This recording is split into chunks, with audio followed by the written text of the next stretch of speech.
أعوذ بالله من الشيطان الرجيم بسم الله الرحمن الرحيم نحمده ونصلي على رسوله الكريم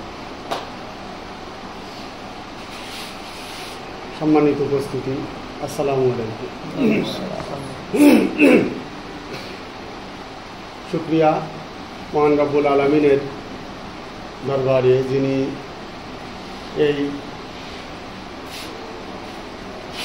প্রচণ্ড বৃষ্টির মধ্যেও আমাদেরকে তার দিনই একটা মজলিসে আসার জন্য মনোনীত করেছেন, তাই সেই রবের দরবারে শুকরিয়া আদায় করি আলহামদুলিল্লাহ। যিনি আমাদেরকে সুস্থ রেখেছেন, নিরাপদ রেখেছেন এবং তার দিনের একটা দিনই সংগঠনে কাজ করার জন্য আমাদেরকে মনোনীত করেছেন। দরুদ ও সালাম বিশ্ব মানবতার মুক্তির দিশারি জনাবে মুহাম্মদ সাল্লাল্লাহু আলাইহি ওয়াসাল্লামের প্রতি, যিনার আনিত বিধান আমাদেরকে অন্ধকার থেকে, জাহান্নাম থেকে আলোর পথের সন্ধান দিয়েছেন। সম্মানিত উপস্থিতি, আসলে আমরা আমাদের দুইজন ভাইয়ের কাছ থেকে খুব গুরুত্বপূর্ণ কথা শুনলাম, তাফসির এবং আলোচনা, আখিরাত দুনিয়ার থেকে উপরে আখিরাতের মর্যাদা আলোচনা শুনলাম। আসলে আমাদের যাত্রাপথটা খুবই স্বল্প সময়ের আর আমাদের পরিকল্পনা অনেক বড়। তো আমি কিছুদিন আগে একটা লেখা পড়ছিলাম, সেখানে এরকম ছোট্ট একটা ঘটনা ছিল যে বাসে যাত্রা করছেন কিছু মানুষ, ওর ভিতরে একজন বৃদ্ধা মহিলা বসে আছে আর তার পাশে জায়গাটা খুবই কম, তার ওই পাশে আরও যাত্রী বসে আছে। এর ভিতরে একটা ইয়াং মেয়ে তার অনেকগুলো ব্যাগেজ নিয়ে এসে ওই ছোট্ট ফাঁকের ভিতরে খুব জোরে করে বসে পড়লো, তাতে ওই বৃদ্ধা মহিলাটার গায়ে কিছুটা আঘাতই লাগলো। তারপরে ব্যাগগুলো এমনভাবে রাখলো যে মহিলা পা গুটি সুটি মারি বসে থাকা লাগলো বৃদ্ধা। তো তারপরে কিছু দূর যাওয়ার পরে ওই মেয়েটা জিজ্ঞাসা করছে ওই বৃদ্ধা মহিলাটাকে যে, আচ্ছা আমি যে এইভাবে বসলাম, আপনার তো কিছু কষ্ট হলো, আর ব্যাগে যেভাবে রাখিস আপনি তো পাটা গুটায় নিয়ে বসে আছেন, তো আপনি তো আমাকে কিছু বললেন না। তো বৃদ্ধা কিছু সময় চুপ করে থেকে তারপরে বললেন যে, আসলে আমি সামনের গন্তব্যেই নেমে যাব, আমার যাত্রাপথটা খুব স্বল্প, এই সময়ের জন্য আমার আপনাকে বলার মতো কিছু নাই। আমার মনে হয় এ থেকে আমাদের শিক্ষণীয় অনেক কিছু, যে আমাদের যাত্রাপথটা খুবই স্বল্প, অথচ আমরা অল্প কষ্টতেই নিজেদেরকে খুব অভাবী, নিজেদেরকে খুব দুঃখী, নিজেদেরকে খুব দুর্ভাগ্যবান মনে করি। আসলে আমাদের যাত্রাপথটা এতই ছোট যে তার জন্য এই অল্প কষ্ট, অল্প পরীক্ষা আসলে আমলে নেওয়ার মতো কিছু না। আর শুকরিয়া সে আল্লাহ রাব্বুল আলামিনের দরবারে যে যিনি আমাদেরকে বেহিসাব দান করেছেন, কিন্তু খুব দুঃখজনক যে তার পথে দান করতে আমাদের অনেক হিসাব নিকাশ। যিনি আমাদেরকে বেহিসাব সময় দিলেন, তার পথে সময় ব্যয় করতে আমাদের খুব কষ্ট, অনেক ব্যস্ততা দুনিয়ার। আবার যিনি আমাদেরকে অঢেল সম্পদ দিলেন, আমাদেরকে শারীরিক সুস্থতা দিলেন, সেই সুস্থতাটুকু তারপরে দান করার জন্য, তার দিনের জন্য কিছু সময় ব্যয় করার জন্য। আসলে বাস্তবতাটা তো তার দিনের জন্য যে সময়টা আমরা ব্যয় করছি, ওই সময়টাও কিন্তু আমার জন্যে, আমার লাভের জন্যে, অথচ তারপরেও আমরা কার্পণ্য করি। আর যিনি আমাদেরকে অঢেল সম্পদ দিলেন, অনেকের চেয়ে আমাদেরকে সচ্ছলতা দিয়েছেন, অথচ সেই পথেই খরচ করার জন্যে আমাদেরকে অনেক হিসাব, কিন্তু তিনি দেন বেহিসাব। তো সম্মানিত উপস্থিতি, আমরা এই বিষয়ে একটু ফিকির করি যে যিনি আমাদেরকে বেহিসাব দিলেন, আমরা বেহিসাবই তার পথে সময় এবং সম্পদকে খরচ করার চেষ্টা করি, তাহলে তিনি আমাদেরকে আরও বেহিসাব দেবেন, এটাই আমি মনে করি। তো সম্মানিত উপস্থিতি, আমার আলোচনার বিষয় হচ্ছে চলমান বিশ্ব রাজনীতি এবং আমরা। তো চলমান বিশ্বে যদি আমরা তাকাই, মুসলমান বিশ্বটা খুবই উত্তপ্ত, মুসলিম বিশ্বটা খুব উত্তপ্ত। তাদের উপরে জাহেলিয়াতের জুলুম অনবরত চলছে এবং অবিরাম চলছে। তো এর ব্যাপারে আমরা যদি তাকাই, তো গাজার দিকে যদি প্রথমে তাকাই, তো ইসরায়েল অব্যাহতভাবে তার একদম অবিরামভাবে তার তাণ্ডব চালাচ্ছে গাজার উপরে। এমন কোনো প্রচেষ্টা নাই যা তারা করছে না। তাদের উপরে এমন তাণ্ডব চালাচ্ছে, তাদের নিরাপত্তা, তাদের খাদ্য, তাদের বাসস্থান সব কিছুই তারা হারাইছে। এবং এর পরেও এক শ্রেণীর মানুষ তারা তাদের প্রচেষ্টাকে অব্যাহত রেখেছে, তারা সব কিছুকে উপেক্ষা করে তারা তাদের আজাদির লড়াই, তাদের দিনের বিজয়ের লড়াইয়ে তারা ব্যস্ত আছে। তারা কোনো কিছুকে ভ্রুক্ষেপ করছে না, তারা বিশ্বের এই বড় বড় চোখকে তারা উপেক্ষা করে তাদের আন্দোলনকে দুর্বার গতিতে তারা সামনের দিকে আগায় নিয়ে যাচ্ছে। এরপরে যদি আমরা তাকাই ইরানের দিকে, তাহলে নিজেরা শক্ত অবস্থানে থাকার কারণে বিশ্ব রাজনীতির খড়গ তাদের উপরে থাকার পরেও তারা টিকে আছে, কারণ তারা তাদের অবস্থানকে পূর্ব থেকে শক্ত এবং মজবুত করে রেখেছিল বলে তারা টিকে আছে। এরপরেও তাদের ভিতরের গাদ্দাররা তাদেরকে তটস্থ করে রেখেছে, তাদেরকে বিভিন্ন জায়গায় চূড়াগুপ্তা হামলা চালাচ্ছে এবং তাদেরকে ভিতরের গাদ্দারগুলোর দ্বারাই তারা বেশি ক্ষতিগ্রস্ত হচ্ছে। আমরা এই ব্যাপারে সতর্ক থাকি। আর সবচেয়ে বড় যে বিষয়টা হচ্ছে,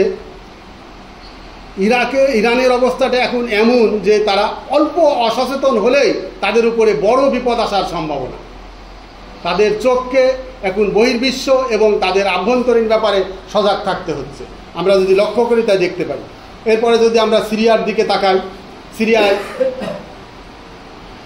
বাশার আল আসাদের পতন ঘটানোর পরের যে অবস্থাটা, তাতে আমাদের এক একজনের দৃষ্টিভঙ্গি এক এক রকম, কিন্তু আমরা যদি একটু তীক্ষ্ণভাবে তাদের দিকে তাকাই, বাশার আল আসাদের যিনি পতন ঘটালেন সেই জোলানি আল আশারি, আবু মোহাম্মদ জোলানি, যিনি প্রথমে আল কায়দার সাথে যুক্ত ছিলেন, এরপরে আল কায়দার সাথে কাজ করার পরে কিছুদিন পরে উনি আবার যখন পৃথিবীতে আর একটা শক্তির আবির্ভাব ঘটে, সেই শক্তির সাথে উনি জুড়ে যান। সেই আইএসের সাথে যুক্ত থাকার পরে উনি আইএসেও কিছুদিন কাজ করেন। আইএসের সাথে কাজ করার পর ওনার সাথে পরিচয় হয় ডক্টর আইমান আল জাওয়াহিরির। তারপর উনি আবার একিউতে ফিরে আসেন, আল কায়দাতে ফিরে আসেন। আল কায়দাতেও বেশ কিছুদিন কাজ করার পরে উনি আর একটা নতুন দল গঠন করেন, নিজের বের হয়ে আসে একটা নতুন দল গঠন করেন, আল নুসরা। আল নুসরা ফ্রন্ট গঠন করার পরে উনি আল নুসরাতে কাজ করার পরে কিছুদিন পরে আল নুসরার নাম পরিবর্তন করে এবং বিভিন্নভাবে আত্মাহারির বা আত্মাহারার আল আসামস গঠন করে, এরপরে আবার নাম পরিবর্তন করে। এইভাবে তার বিভিন্ন কৌশলে পরিবর্তন করতে করতে উনি এক পর্যায়ে পশ্চিমাদের সহযোগিতায় আসাদ আল বাশারকে পরাজিত করে। তারপরে সিরিয়ার দায়িত্বভার এখনও তার কাঁধে, কিন্তু আসলে উনি মূলত পশ্চিমাদের নীতি আদর্শ নিয়েই পশ্চিমাদের এজেন্ডাকে বাস্তবায়ন করারই কাজ করে যাচ্ছে এবং পৃথিবীকে এবং তার দেশের মানুষকে ধোঁকা দেওয়ার জন্য তিনি ইসলামকে সামনে রেখে এই বিজয়টাকে ইসলামের বিজয় বলে ঘোষণা করছেন। পৃথিবীর মানুষকে ধোঁকা দেওয়ার জন্য আমাদেরকে এই দিকে খেয়াল দেওয়া দরকার। আসলে ইহুদি নাসারারা আমাদেরকে কিভাবে ধোঁকা দিতে চাচ্ছে। আমরা যদি আমাদের মাতৃভূমি বাংলাদেশের দিকে তাকাই, এর ব্যতিক্রম কিছু না। কিন্তু আমরা যদি একটু খেয়াল করি, দেখেন বর্তমান এই জুলাই বিপ্লবের 1 বছর পূর্তি হতে যাচ্ছে, আর সেই 5 আগস্টে যে ফ্যাসিস্টকে বিদায় করা হয়, সেই ফ্যাসিস্টকে আবার পুনর্বাসিত করার জন্য বাংলাদেশে অনুরূপভাবে এমন কোনো চক্রান্ত নাই যা দিল্লি আমাদের উপরে চাপাই দিচ্ছে না।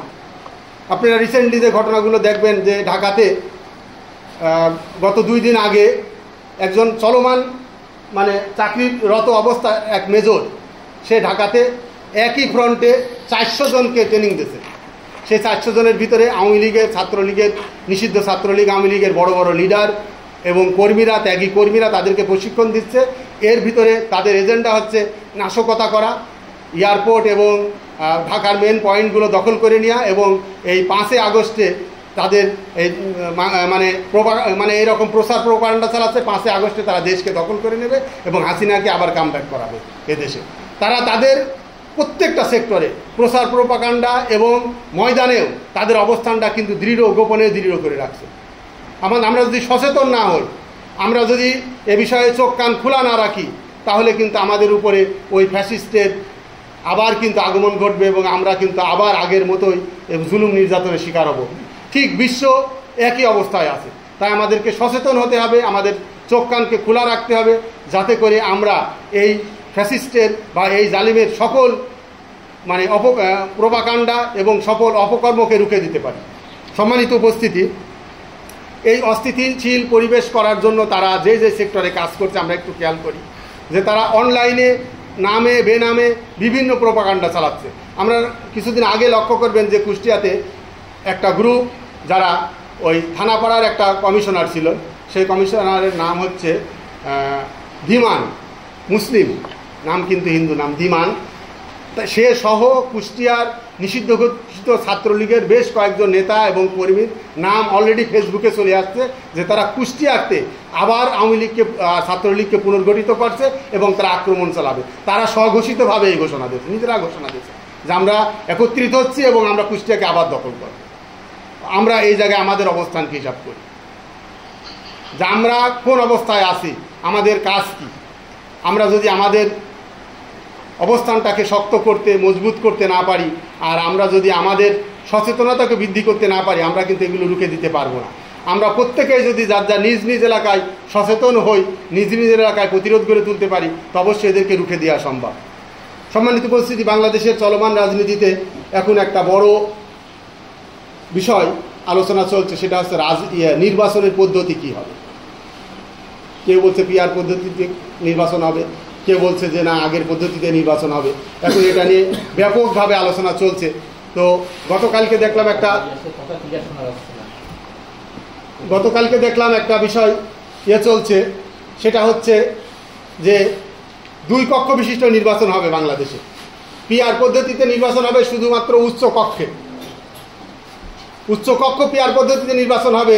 আর নিম্নকক্ষ কিভাবে নির্বাচন হবে এটা জনগণ এবং রাজনৈতিক দলকে অন্ধকারে রাখা হয়েছে। নিম্নকক্ষ নিয়ে কোনো আলোচনা চলছে না, শুধু উচ্চ কক্ষ নির্বাচন হবে পিআর পদ্ধতিতে। অর্থাৎ মানে মোট ভোট কতগুলো পড়লো এর উপরে পার্সেন্টেজ হিসাবে উচ্চ কক্ষ নির্বাচন। নিম্নকক্ষ কীভাবে নির্বাচন হবে এই ব্যাপারে জনগণ এবং রাজনৈতিক দলকে অন্ধকারে রাখা হয়েছে। যদি আগের পদ্ধতিতে নিম্নকক্ষ নির্বাচন হয় তাহলে কিন্তু আমরা আগের মতো অবস্থায় ওই রকম ধোঁকার ভিতরেই পড়ে আছি। এবং এটাকে ধোঁয়াশ একজন বক্তা প্রশ্ন করেছিলেন যে আপনারা শুধু নির্বাচন উচ্চকক্ষর বিষয় নিয়ে বলছেন, নিম্নকক্ষর কিছুই বলছেন না। তার এই প্রশ্নের উত্তর দেওয়া হয়নি, তাদেরকে বসাই দেওয়া হয়েছে।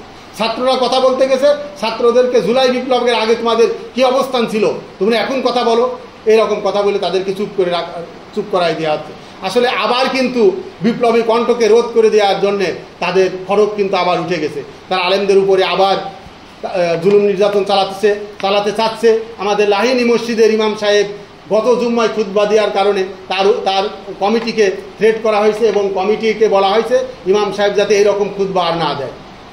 একটা বিশেষ বড় রাজনৈতিক দলের নেতারা এরকম আবার সব বাংলাদেশে অনেক জায়গায় এরকম শুরু হয়ে গেছে। তাই আমাদেরকে সচেতন থাকা দরকার। যদি সচেতন না হয় তাহলে কিন্তু আমরা এ থেকে বের হতে পারবো না। সম্মানিত উপস্থিতি, আজকে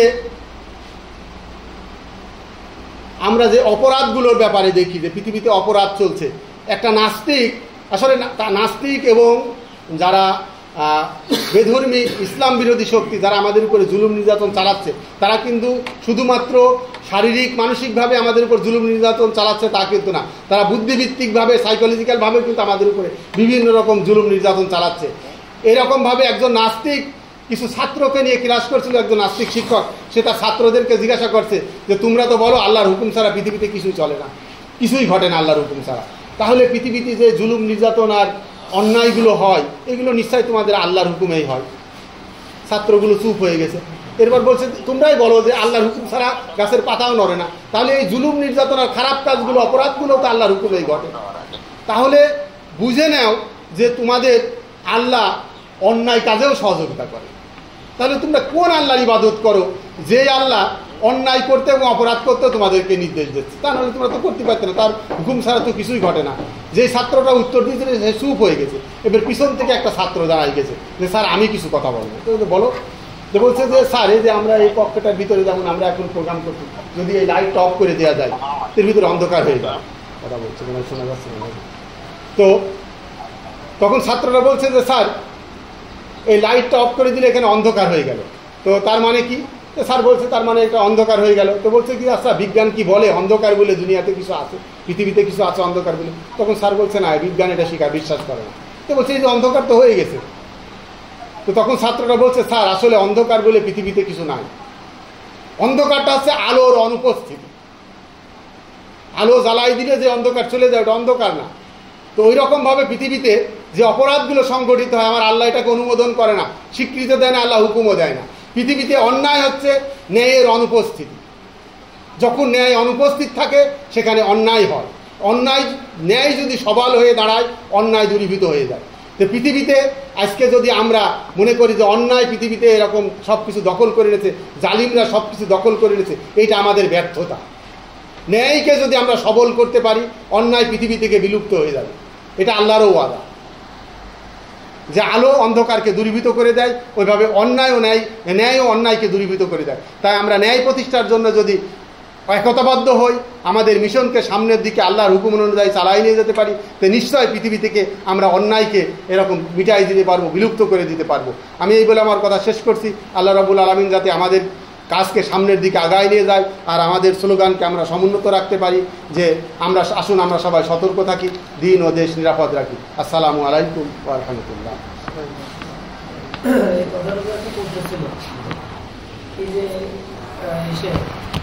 টেলিভিশনে একটা প্রতিবেদন দেখলাম, তোরা 10টা সংগঠনকে জঙ্গি সংগঠন নামে প্রচার করেছে।